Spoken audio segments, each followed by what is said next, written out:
Today we're at Fontburn, another one of the reservoirs I'm very lucky to work at, working for Northumbrian Water as part of the ranger team. And today I've got one target and one target alone. I want to get a trout on a topwater. Conditions have been really good for it today. It's warm, there's very little wind, it's overcast, there is fish rising. So fingers crossed we'll try and get one off the top. If all else fails, we have got spoons, we have got soft plastics, so we are going to try and just catch a fish regardless. But primary mission, get on the top water. Let's see if we can do it. Right, okay, so I'm playing a little bit risky fishing amongst these weeds, but I've got fairly stout gear on.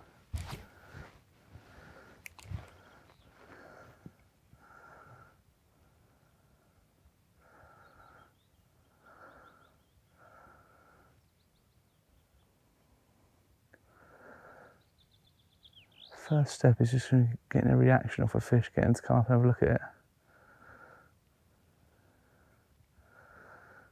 From there we can work out a plan of attack.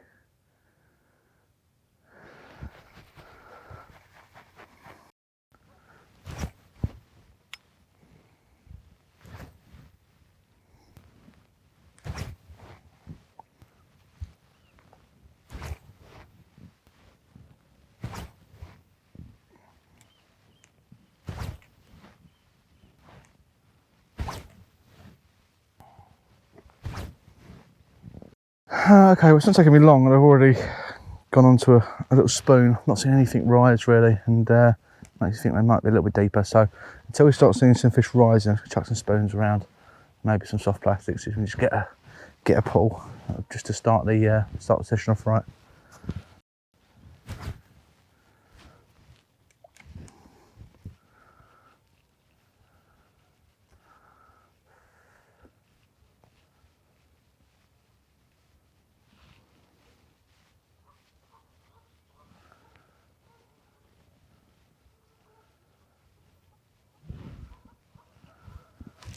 There we go, there's a fish.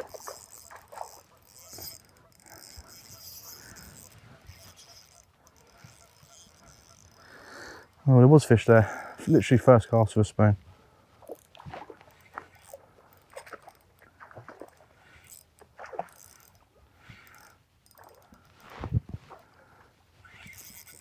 Oh, yeah, come on now. It's quite a good fish, I think. Well, at least he's putting up a decent fight.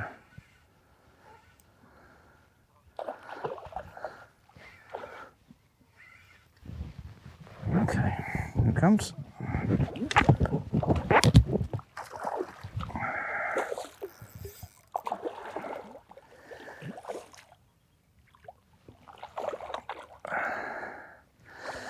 Coming out. Aye.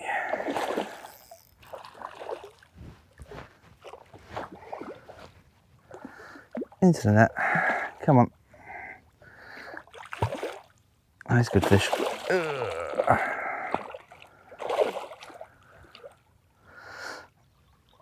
There we go. Lovely stuff. Okay, we're not going to let this fish touch the ground because we are catch and release. So we're just going to put the rod in the stand. Single hook, so it should just pop straight out and get a hold of it. Hooks out. Get you a little look at the fish. Back in the water, just get it out in a little bit of depth. Let it get its bearings. Away it goes. Right, if anyone wondering what I'm using, that is what I'm using. Just a little gunky spoon, trout spoon, 3.2 grams, little single hook on the back. And all I'm doing is just casting and retrieving. Nothing, you know, complicated. Anybody could do this. And the problem is, a lot of people don't. A lot of people tend to go too big for trout for some reason. It's a bit of a culture in this country of fishing a bit brutally for trout. So people fish with big spinners and 10-gram tobies and the like, and wonder why they're not catching much, or if they're catching the bottom and all sorts of things like that. But if you go small, you definitely open your options up to get a few more bites, without a doubt. Now, I'm sure I had a few pulls on that cast. I have one more cast through. If I get what feels like a knock, I'll switch over to a soft plastic and just try and mop them up. Sometimes the spoon's moving a bit quick for them. They will nip at it and they will sort of follow it, but they don't fully commit. So I have one spin through. If I feel like I'm still getting interactions or contacts, then I'll switch over to something a bit slower. Very important to do. It's very important to read your lures and how you're fishing them. Let the fish tell you what they want. Very often they will. You just have to be open to hearing it, seeing it, feeling it, whatever you want to say. You know, I could have got very easily stuck in the mindset of sticking with top waters, which, you know, is a valid thing to do, but I haven't seen anything rise. So they told me there wasn't up. First cast with a spoon, bang, had a fish. And now I've had a couple of little, there's another one. I'm getting bumps and bangs with a spoon, so here's what I'm going to do. I'm going to switch over to a light jig head and a soft plastic and see if we can mop them up. Okay, soft plastic, like a pink and white grub thing with a very light jig head, and we're just going to fish the same cast down the same line, just fish it a little bit slower, see if we can catch that fish that was following the spoon. Okay, well, as it turns out, I don't think the soft plastic's the answer. Having now seen a few, I think the little pulls and bumps and things I was getting on the spoon might have been little brownies, just too small to take the hook, you know, just nipping at the back of it. So I'm going to go back on the spoon and try and get another fish that way. Okay, well, nothing more after that fish, and it's quite an important point actually, because as you can see, I'm moving. It's quite true of a lot of my fishing, but especially with trout fishing on reservoirs, if they're not there, you're not going to catch them. And you know, the methods I fish, you know if they're there. If they're there, you get some sort of interaction. If they're not swallowing the bait, they're nipping at it, they're following it, you get something to let you know they're there. So on our feet, on our toes, keep moving, find the fish.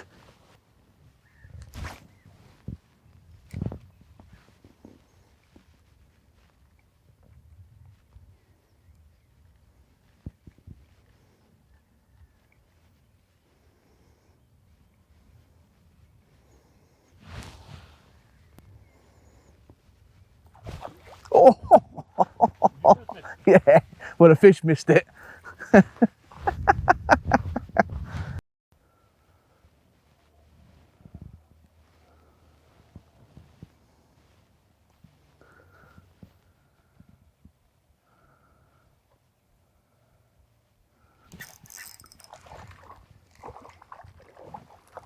Oh, there we go. That is not a rainbow, that is a little brownie. I'll try and swing him in. Ooh, there we go. Beautiful. Little brown trout. Look at that. Super cool. Ooh, let's get this hook out and get him back.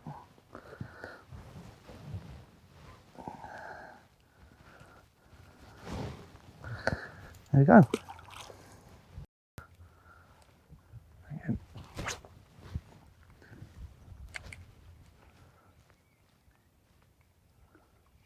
Yes! No! Come off! No! No! Well, I'm not quite distraught, but I'm close to it. I've walked a fair bit just trying to find fish. I haven't seen much. Annoyingly, much earlier in the day, I'd seen quite a lot of fish up on top, and now I just haven't seen much. The wind's got up a little bit. I wonder if it's just put them down. And I just saw that fish. I maybe got on GoPro, maybe not. And it just took a couple of things off the surface. It would have been flies of some description. I just put a cast in front of it where I thought it was heading, and literally a few twitches and boom, it snatched it. But I only had it on for less than a couple of seconds. I don't even know if it was hooked. It might just grab the lure sideways and miss the hooks. Gutted. But it shows the theory works. It shows that if I can find a fish that's on top, they will take it. So I just got to keep bouncing down, trying to find light looking areas, or trying to actually spot fish and sight cast at them and try and take them that way. Because this is quite a big piece of water. Just fishing blind is, with the top waters, is hard work, because you have to fish quite slow. At least with the spoons, you can fan cast and fish quite quickly and cover a bit of water. But with the top waters, you've got to fish quite deliberately, and obviously you can't cast that far, so you're not covering that much water in each cast. So I think I've got to find some targeted areas and actually fish for the fish where they are, rather than trying to catch them out of areas where they're not, which sounds pretty obvious, but there you go.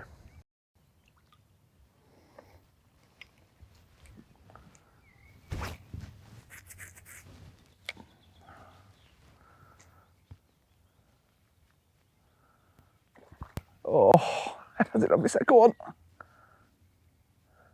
How did it miss that? Unbelievable. Okay, I've covered this water enough. I've not seen anything now, which is really unfortunate, because earlier in the day there was fish everywhere. I think what I'm going to just have a quick whiz around the other side, just get on the back of this wind, see if there's anything in the calmer water. And if not, we'll wrap it up around there. Just going to see what we can find. Okay, I'm just going to sit here for a minute and just keep an eye on the water. Nice calm patch of water right on the back of the wind.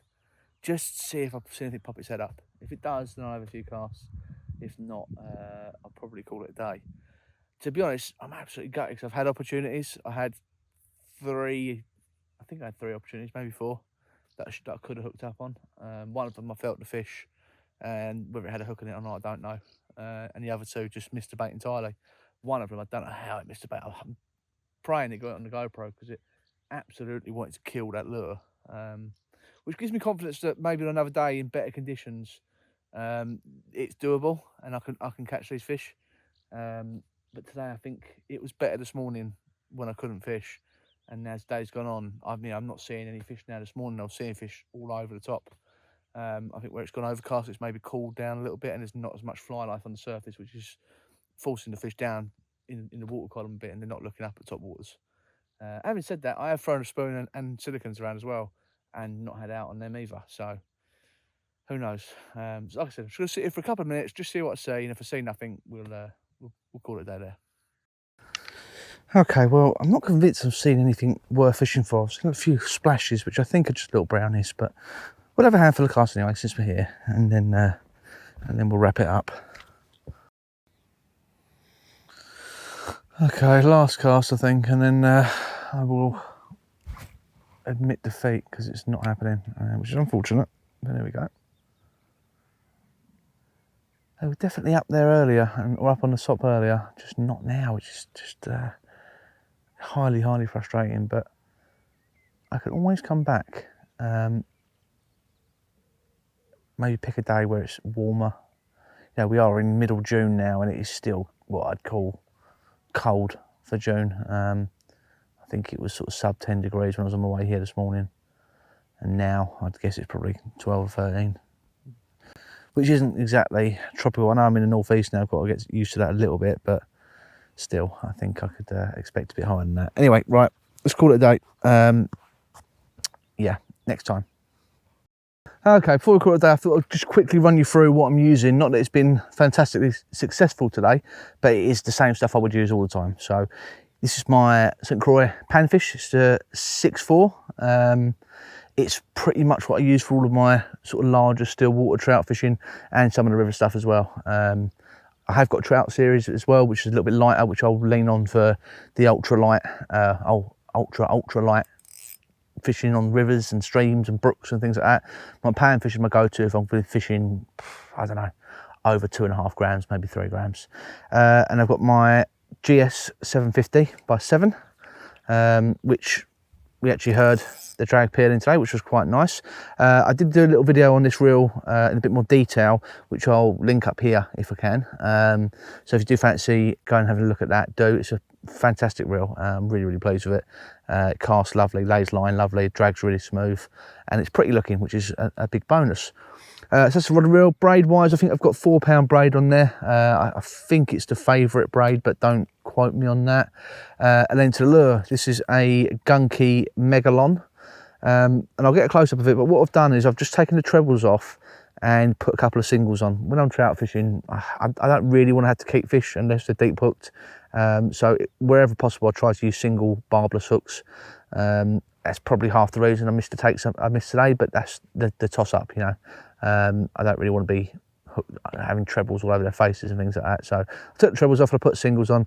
I've just added a split ring on each hook, A, to turn it so it's facing in line with the lure, and B, just to give it a little bit more separation from the bait. So I just don't want those hooks to be really, really tight to the bait. All you've got to do is when you do it, just check they can't snag each other. So the hooks, when they come in towards each other, can't sort of interlock and tangle up. As long as they don't reach that far, then you're fine. And I think that's maybe a 4 pound fluorocarbon leader and a little Spro snap. So that was that.